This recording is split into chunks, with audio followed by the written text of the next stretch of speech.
Well, the United States is the largest trafficker of children in the world. Children that are illegally kidnapped, brought across the US Mexico border, are then sold off to mostly wealthy Americans, used as sex slaves, and worse, if you can imagine, worse than that. It's happening, and the corporate media, of course, is largely ignoring the story for whatever reason. They refuse to touch the story, and when they do, they briefly touch it, and then it disappears. You can't find links on their website. It vanishes very mysteriously when they cover these stories. Many of these kids, these children, are kept in hidden concentration camps in the United States. Yes, I said it.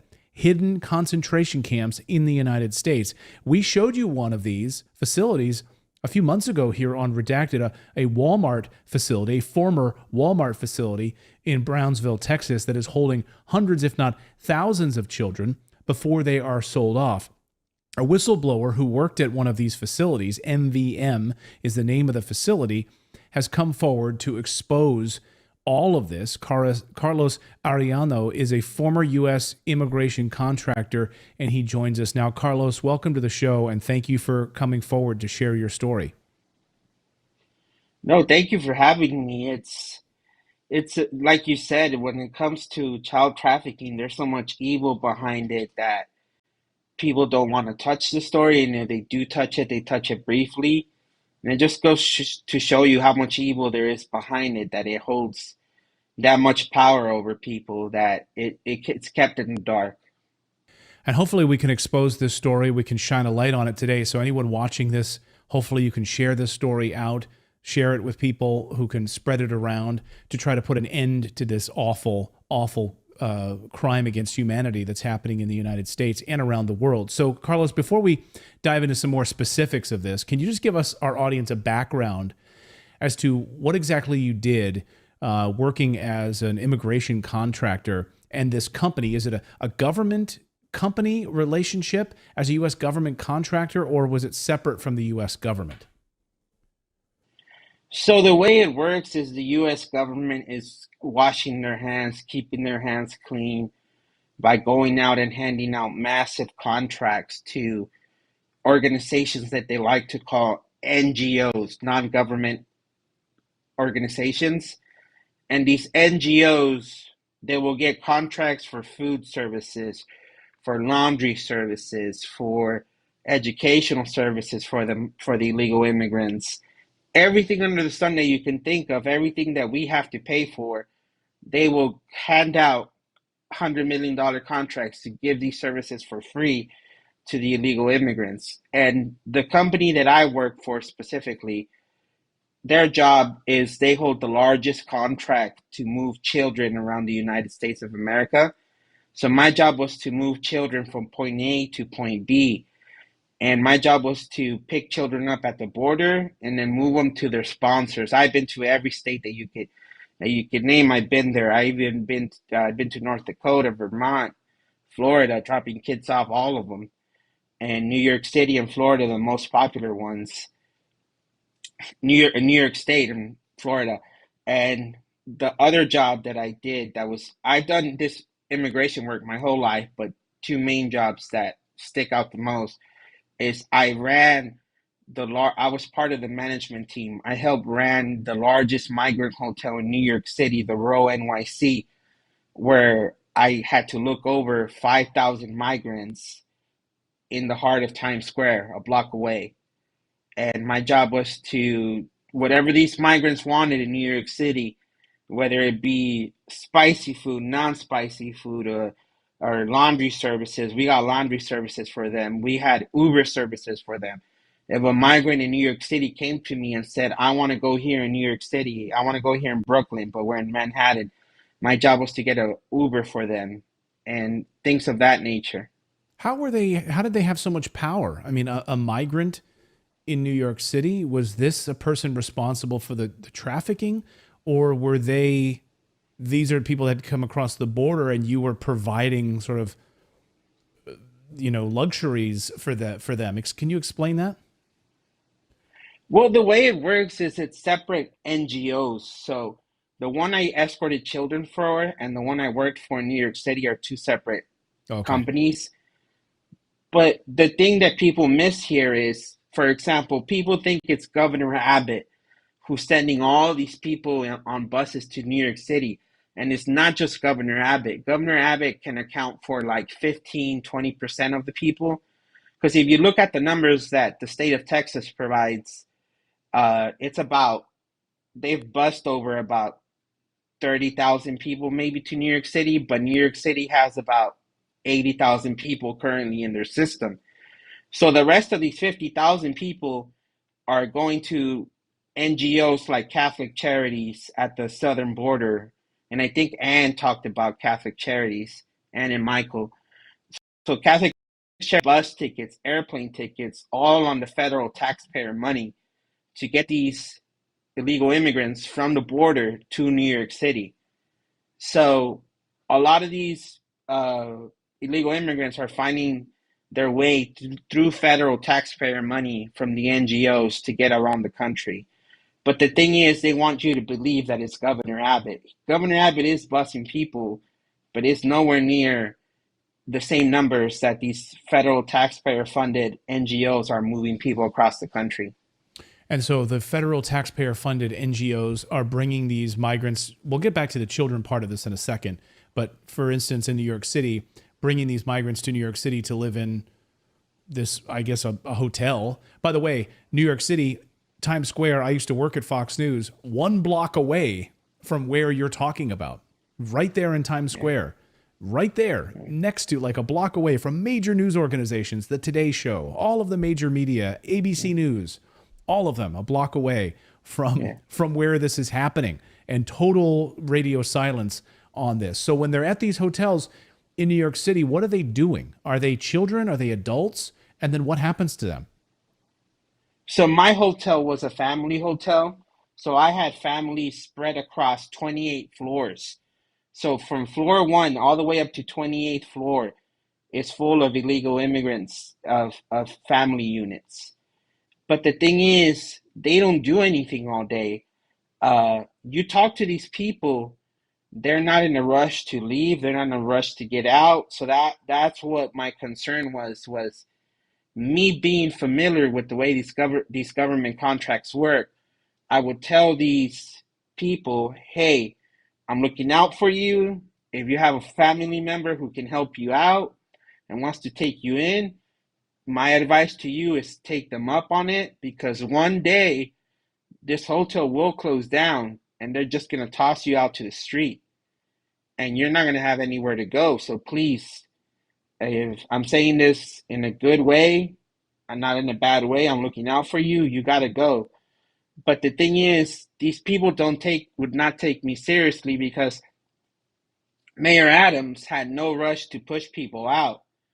Now that it's gotten out of hand, now he's handing out 60-day notices where he's telling people you have 60 days to find a way to get other kind of housing. If not, you're going to be out in the streets. So now that he's enforcing the 60-day notice, now that's why you're seeing these people out in the streets in tents, and they're spilling out over to the streets on the videos where they're sleeping on the side of the road. Is because they didn't run this the right way from the beginning. And for example, the hotel that I worked at, why would you put people all the way up to the 28th floor? Because these migrants are not going to be happy when the time comes to leave, and you're going to have to get the National Guard in there, and you're going to turn into a shoving match. And can you imagine them shoving each other, pushing each other, punching each other on the 28th floor? Someone's going to fall out. And it's like, why would you even do that? Why would you fill this hotel up the whole way? And it's terrible. It's terrible what's happening in New York City, and I don't see it getting any better. It's just going to keep getting worse. I see it ending up like the Paris riots out in France. That's where it's headed. So let's get back to the children in the facility we featured here, this former Walmart facility in Brownsville, Texas. You work there, correct? So my job was, I did work there, but my job was to take kids out of those facilities and hand them off to sponsors across the country. So can you walk me through that process? So you're an employee, you get what do you get, an email? Do you get a text message that says, Carlos, on Tuesday, we need you to take these children to their sponsor family in Florida, And how did that process unfold? Can you explain that? So yes, we would get text messages, we would get phone calls at 7 p.m. at night, 6 p.m. at night, saying, "Hey, we have a trip out tomorrow. Can you make the trip?" I say yes. And later on in the night, I get a report time for the following morning. You get a 5 a.m. report time, 4 a.m. It's always in the dark because they don't want us picking up these kids in the day where people can see us. And I would get for example, hey, 4 a.m. And I would not find out where I was going until the following day when I would show up to the charter bus. We would get inf- phones given to us, backpacks given to us, and until we got to the shelter, to the Walmart shelters that you broke on your show, we get files saying, hey, you're going to head off to Orlando, Florida. You're going to head off to Los Angeles. You're going to head off to Nashville, Tennessee. And you're dropping off 6 kids. And in those files, you get a hard copy of an ID of the sponsor who's waiting for you at the airport in baggage claim. So the handoff is always in baggage claim at these airports. So the hard copy of the ID is the person you want to wait for, and they're supposed to hand you this physical ID to you in person, and you're not supposed to release the kid until you take a picture of the physical ID with the paper copy ID together on a government phone. And these children, are they? These are illegal immigrant children that are being kept there. Are the parents anywhere around at all? No, no, no parents. No, these are unaccompanied minors. So all the kids you see in the Walmart shelters, they're no parents are here. No, no aunts and uncles are with them. They showed up to the border by themselves. So, and it's With crazy coyotes, with because, with coyotes bringing them across. They're right. yeah, correct. Because sometimes I would run into kids who tell me, a coyote told me exactly how to get to your shelter, is what they would tell me.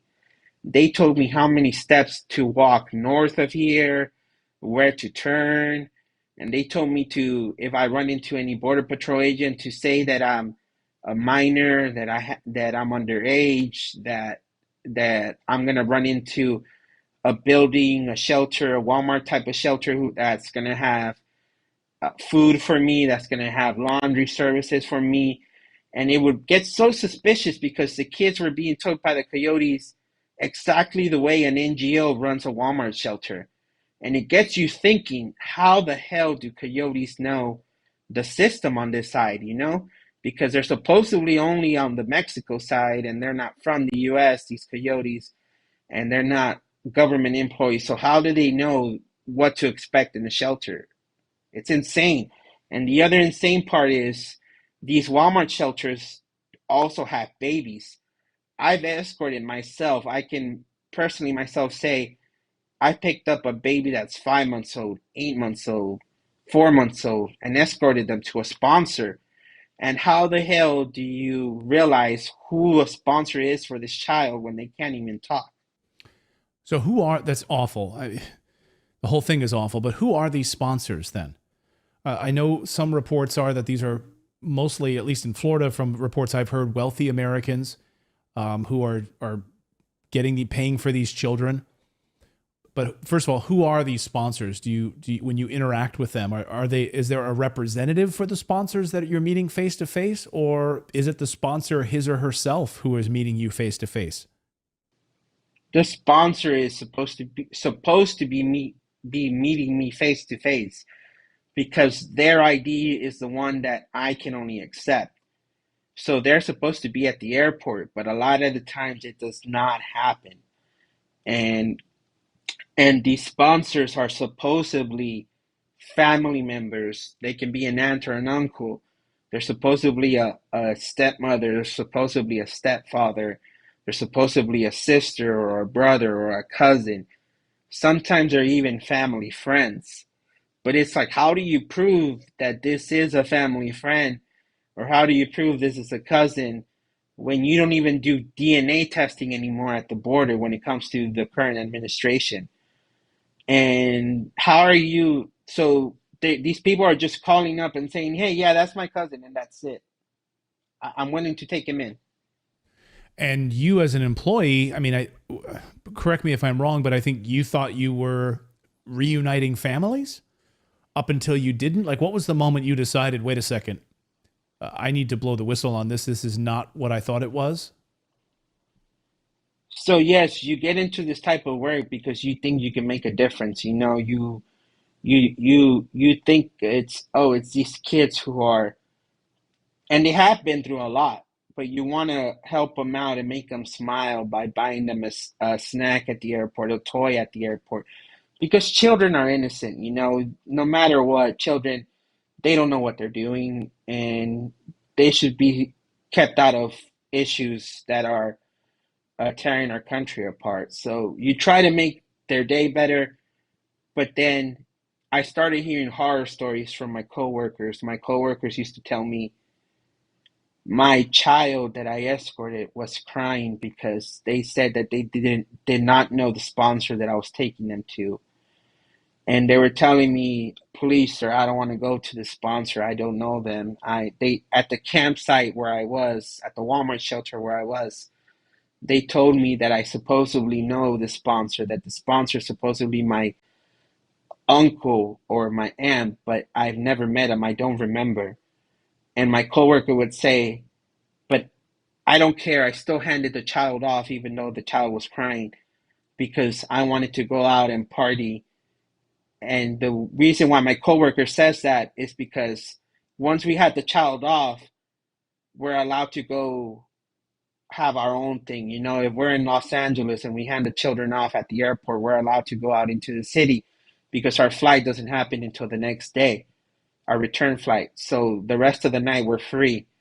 And a lot of my coworkers were 18, 19 years old, 21 years old, taking care of teenagers.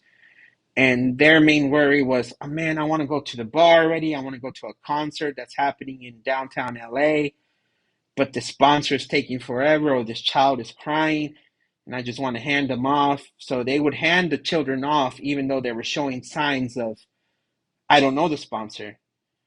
And then I used to think my coworkers were lying or they were exaggerating, because I would tell myself my coworker just wants attention, so they're acting like. And as sick as it is, people like attention that way. And I would brush it off, saying there's no way that's true. But then one day I received an email from my boss admitting in a company email that we handed off children to the wrong people. And all the stories that I would hear from coworkers immediately just hit me hard in my face.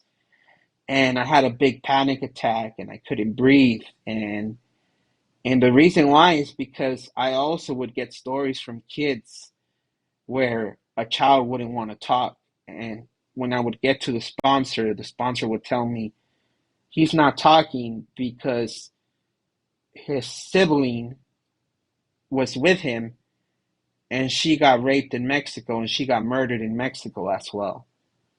So these children go through crazy situations like that. And then they tell me these stories. And then you get an email from your own boss telling you, "We fucked up. We gave children to the wrong people."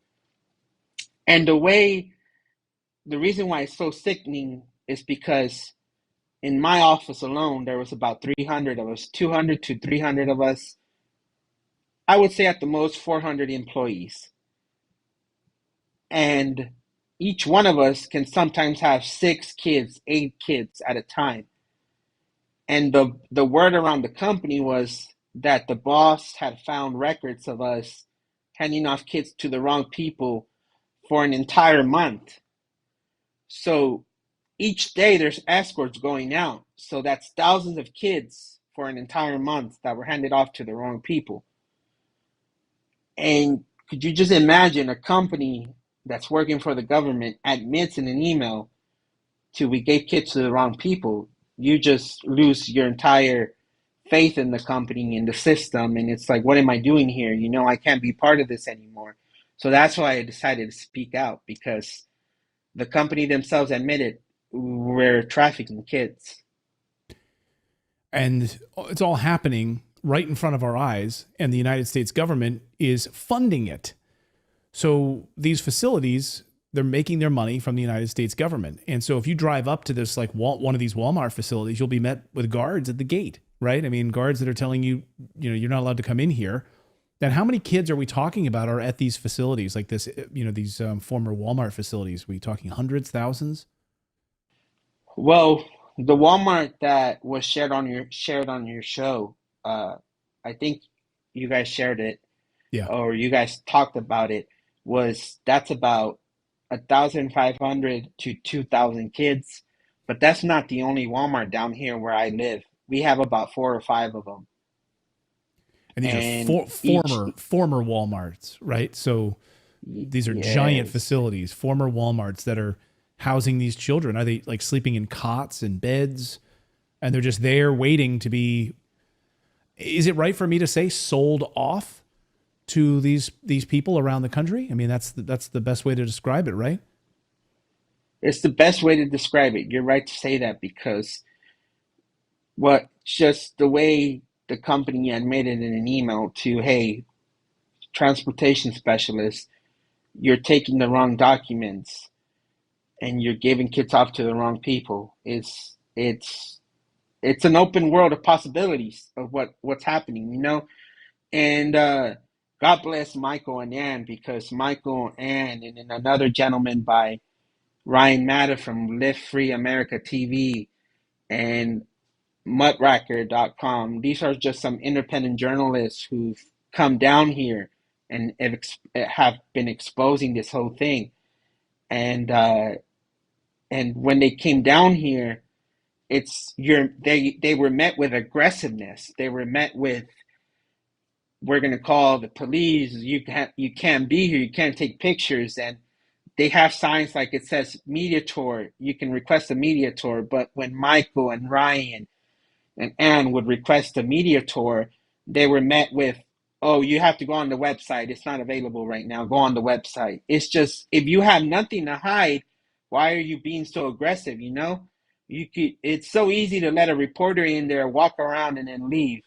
And if it's a good operation, why not do that? And you're met with so much opposition, so much aggressiveness at the front gate, that you can't even go into the parking lot for these facilities, these former Walmart facilities. Is there any follow up with the children later, like to follow up and see are these children still alive? Have these children remained with these quote unquote sponsors, these people who've purchased them? Is there any sort of follow up mechanism in place? Did you have occurrence where you went back and would meet with the families again, or meet with any of these sponsors who bought these children? No follow up. No follow up by the escorting agency. None whatsoever. Hmm. I do know that case managers try to make one phone call, but I do know that this phone call, if they don't answer, if it's disconnected, that's it. They don't put any effort towards it. They don't leave a voicemail, nothing at all. It's just one follow up phone call a month later. But this phone call is not even enforced. It's left up to the case managers, to their own discretion, whether they want to make it or not. If they want to make it, they can go ahead and do it. If they don't do it, they're not punished for it. And that's it. The kids are not given a phone number saying, "Hey, call this phone number if you're being harassed or abused." No. What's happening is the kids are calling the national trafficking hotlines or the abuse hotlines, and they're leaving messages saying, "The government dropped me off here and I'm being abused, or I'm being pimped out, or I'm being made work." And they're calling the national hotline. So that's why there's reports out there of kids working in slaughterhouses, kids being pimped out. And it's terrible what's happening, but it's slowly starting to get out, but it's being suppressed by the mainstream media. It's unbelievable how it's being suppressed by them. You would think this would be the most important story in America, but it's not. and it is, but it's being totally hidden by the mainstream media. Do you know how much are they paying per child, these sponsors? Oh, I Anne would have a better answer when it comes to this, but what I do know is that I can tell you. So I would have two kinds of trips. Sometimes I would fly economy. I would fly on United Airlines. I would fly on American Airlines. And these kids were being handed off to sponsors at the airport. But then I would have a second kind of trip where it would be charter airplanes at private airports. And when you get to these private airports, you have kids there who are they're talking to each other, and they're before they get on a private airplane in front of me, they're saying things like telling the other kids there, "Hey, what's your favorite shelter?" And a kid will start saying, "My favorite shelter was the shelter in Seattle because the shelter in Seattle gave us iPads." Or they start saying, "My favorite shelter is in Chicago because in Chicago they had a Nintendo Switch for us."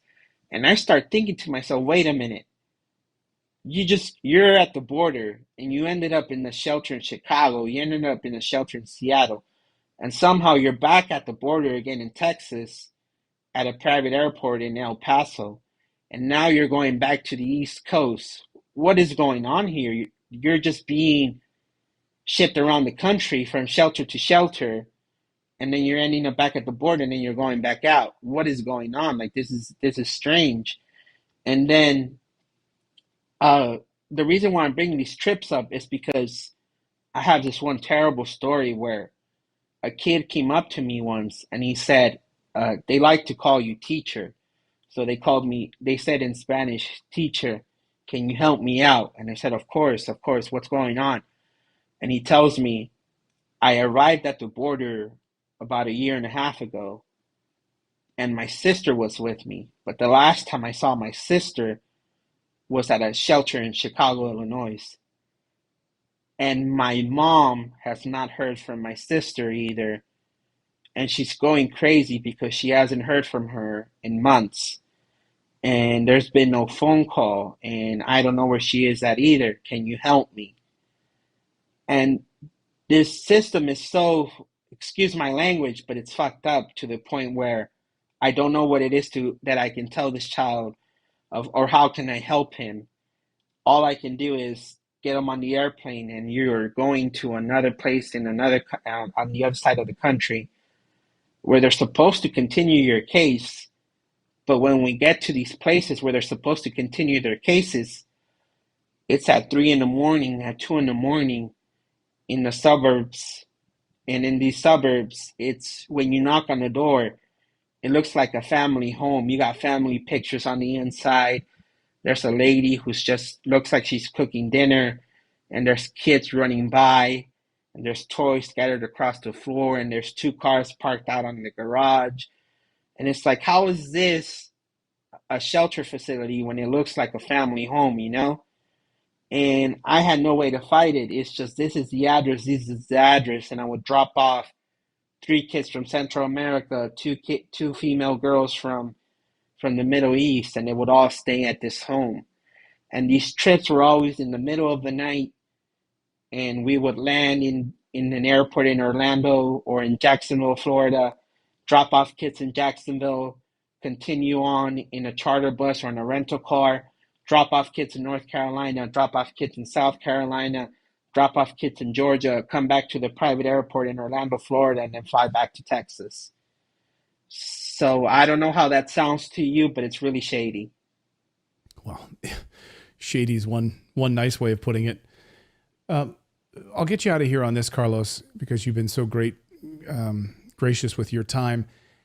The Texas government, Governor Greg Abbott's office, etc. Have you spoken to them? Have you come forward to them about what's happening? And if so, have they done anything about it? Are they planning to do anything about it, or are they sweeping it under the rug?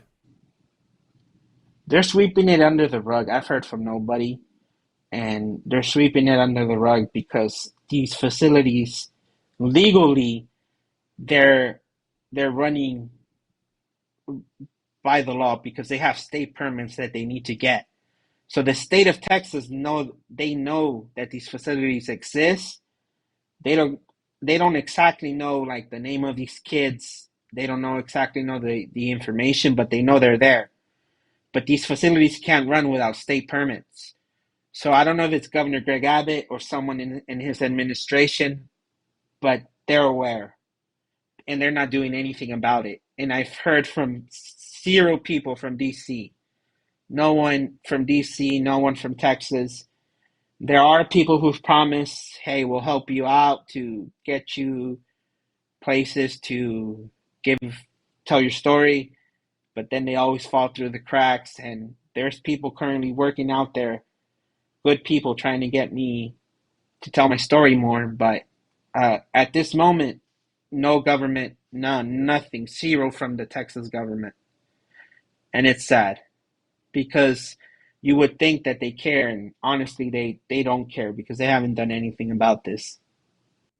Thousands of children being kept in these concentration camps in the United States, funded by the federal government, and then children shipped off to quote-unquote sponsors, never to be seen again or heard from again. No confirmation, DNA testing to prove that these people have any connection with the person that they're taking.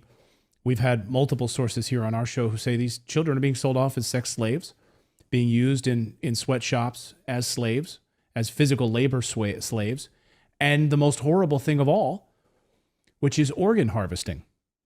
And we've heard this multiple times from multiple sources that this is happening in a large capacity in the United States. It's a multi-billion-dollar a year industry, and no one's doing anything about it. But you are, for coming forward and sharing your story, Carlos. It's just heartbreaking. We hope that our audience shares this story, calls a local representative, tries to get you into Washington, D.C. to tell your story in front of a congressional hearing. We will do whatever we can here at Redacted to make that happen. And please, anything else we can do, don't be a stranger. Please let us know. Okay, Carlos? Appreciate it. Thank you for having me on. It's been a tough road, but thankfully people like Savannah Hernandez, who gave me my first interview, and along the road I've run into people like you, Michael, and Ryan from LFA TV. There's good people still out there trying. So thank you for allowing me to come on your platform and speak on this. My pleasure. And thank you for your bravery on this. Thank you, Carlos. We appreciate it. Mm-hmm.